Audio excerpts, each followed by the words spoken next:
Today, ladies and gentlemen, we're going to be looking at the 6 ways that alcohol increases the risk of various major diseases. Now, I know this channel is all about positivity, but let's be real, alcohol is a killer, and I'm not here to sugarcoat that fact. So today, what we're doing is diving deep into the scientific literature to really break things down for you. Now, for those of you that would like to know more, I've linked to all of the major research articles that we've used whilst researching today's video. So they're in the description box, and I've also linked to this comprehensive report by the National Institutes of Health. This that you can see now has compiled the data on drinkers' excess risks for all major diseases into one neat table. The table has separate data for men and women and also breaks it down for mild, moderate, and heavy drinkers. So we start off with something that you probably wouldn't expect to see in a list like this: respiratory infections and particularly pneumonia. And you're probably wondering, how on earth could alcohol increase the risk of pneumonia? Now, it actually does this via at least 2 different mechanisms. Firstly, it alters the bacterial flora in the oral cavity and the pharynx, leading to proliferation of unhealthy bacteria. It also impairs the lungs' ability to defend against harmful bacteria. A 2018 meta-analysis published out of the University of Nottingham looked at all of the published research between alcohol consumption and pneumonia, going back all the way to 1985. The result? Well, relative to non-drinkers, heavy drinkers were at an 83% increased risk of pneumonia. In the US, pneumonia is currently the 9th leading cause of death. So even if you look at the absolute rather than the relative risk, this is still pretty significant. Now, they do tend to present far worse symptoms. They'll often require mechanical ventilation and they're far more likely to die. And guys, just before we get into number 2 on the list, if you want to get access to a free video training showing you how to control your drinking without AA, without willpower, without therapy and rehabs, make sure to click the link in the description. There'll be a training video that shows you how you can apply first principles thinking to really get control of your drinking without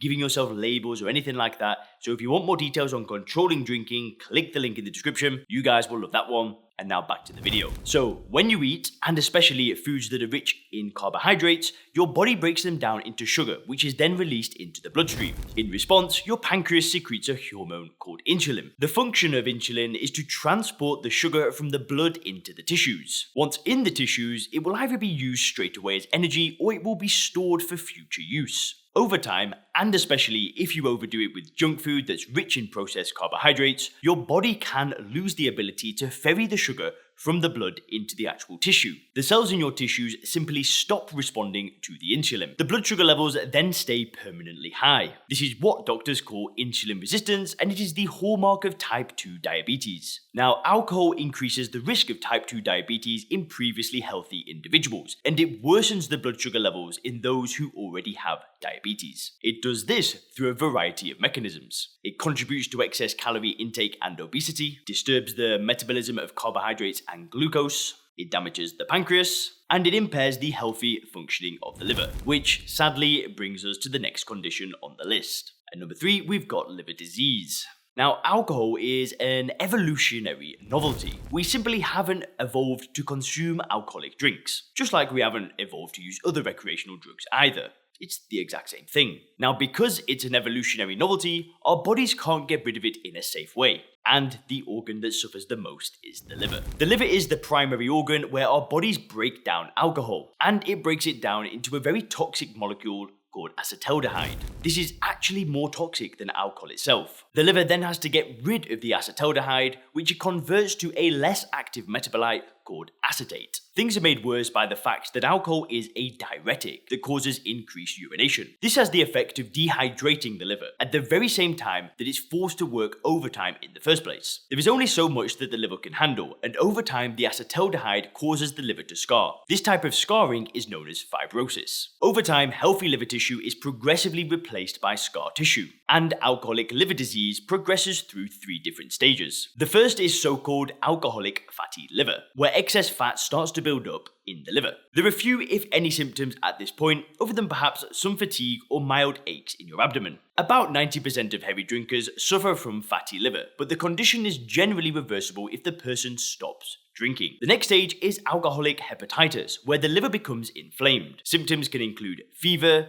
fatigue, and jaundice. Now, the last stage is cirrhosis. At this point, most of the healthy liver tissue is replaced with scar tissue until it eventually shrinks and gives out completely. Now, the disease is non-reversible, and a diagnosis of cirrhosis probably means you have just a few years left to live. And like all the other diseases in this top 6, the risk of liver disease is directly linked to the duration and intensity of drinking. The longer and heavier that you've been drinking, the more at risk you are. And number 4, guys, we've got hypertension or high blood pressure. Hypertension, which is the medical term for high blood pressure, affects about 1 out of every 3 American adults. Now, medical authorities call it the silent killer, and for good reason. While it doesn't give any immediately noticeable symptoms, it puts people at a higher risk for heart disease, heart failure, and stroke. In a nutshell, if you have high blood pressure, chances are that you will live less. On the other hand, reversing your high blood pressure is one of the single most efficient steps that you can take to extend your life expectancy. According to a report by the NIH, heavy female drinkers have double the risk of developing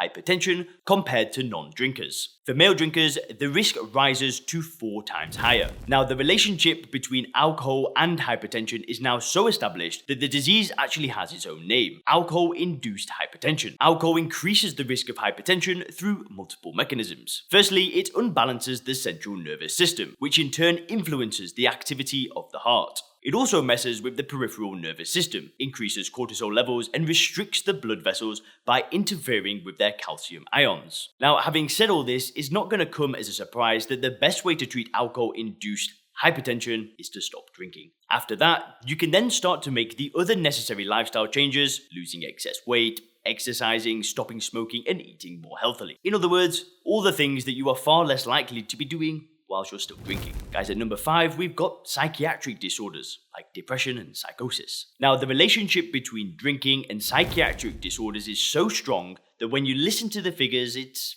pretty scary. Some researchers estimate that as much as 1/3 of patients with psychiatric issues have alcohol or other substance abuse issues. On the flip side, over 1/3 of alcohol-dependent patients also suffer from at least one psychiatric condition. The most common ones are anxiety disorders, followed by depression. Now, many of you at this point might be thinking, well, hang on, wait a second. The fact that drinking and anxiety or depression go hand in hand does not prove that alcohol actually causes them. It could very well be that anxious and depressed people actually start drinking in order to cope. And I'm not going to deny that this is often the case, because it obviously is. And we saw that with the recent lockdowns, for example, when millions of people lost their jobs and their livelihoods, and the rates of alcohol abuse just skyrocketed. Many people turned to alcohol in order to relieve the pain and just survive this rough patch. But there is no doubt that this also works the other way around, that alcohol causes anxiety and depression. And it does this in at least 2 different ways. Firstly, heavy and chronic alcohol consumption causes so-called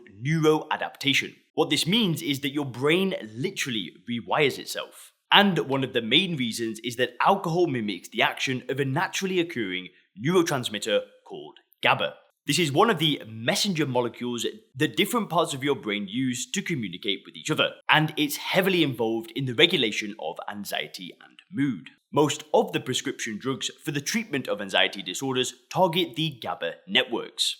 Every time that you drink, you are unnaturally stimulating the GABA receptors in your brain. If you drink heavily on a daily basis, your brain anticipates and responds to this by down-regulating or downplaying its own natural GABA activity. In other words, your brain becomes trained to receive a certain amount of exogenous GABA stimulation every day. And when your next drink is overdue by a few hours, let alone a few days, your brain simply cannot cope. The result? Anxiety. This is no theory, by the way. You can literally see these neuroadaptations with things like functional MRI. And sadly, for some people, though they get better after stopping, they can still be detected for years afterwards. So alcohol directly affects your brain physiology and literally makes it more susceptible to anxiety and depression. But there is a second way that alcohol causes these states, and that is the direct negative impact on the person's life. The stress over having to hide the drinking from friends, from relatives, the effect on the workplace performance, deteriorating relationships with significant others, all of these things add up over time. And at their core, anxiety and depression are evolved responses to socially stressful or threatening situations. It is impossible that your social and financial situation can deteriorate to the degree that it usually does without an individual becoming anxious and depressed. Now, when you actually think about it, about how destructive this poison is and what it does to people's life, it's a testament to the human body's incredible coping ability that more than half of heavy drinkers don't develop anxiety and depression. Finally, at number 6, we've got cancer.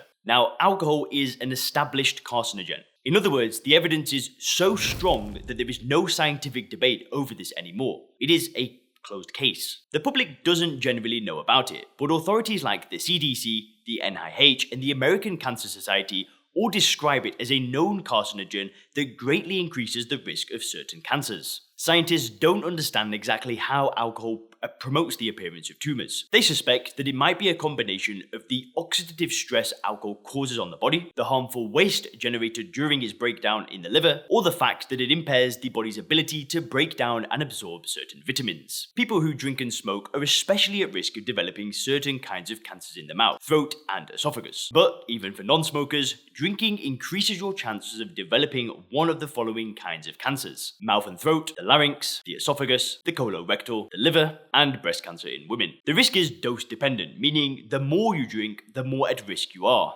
The type of drink, whether beer, wine, or spirits, actually makes no difference. Compared to the general population, heavy drinkers are over 5 times more likely to develop cancer of the mouth and pharynx, 4 times more likely to get cancer of the esophagus, and 3 times more likely to get cancer in the liver. These risks are the same for men and women. But women who drink heavily also increase their chance of getting breast cancer by about 60%. These risks are all lower for moderate and mild drinkers, though still higher than the general population. Interesting stuff. Hope you enjoyed this video. Have a great day.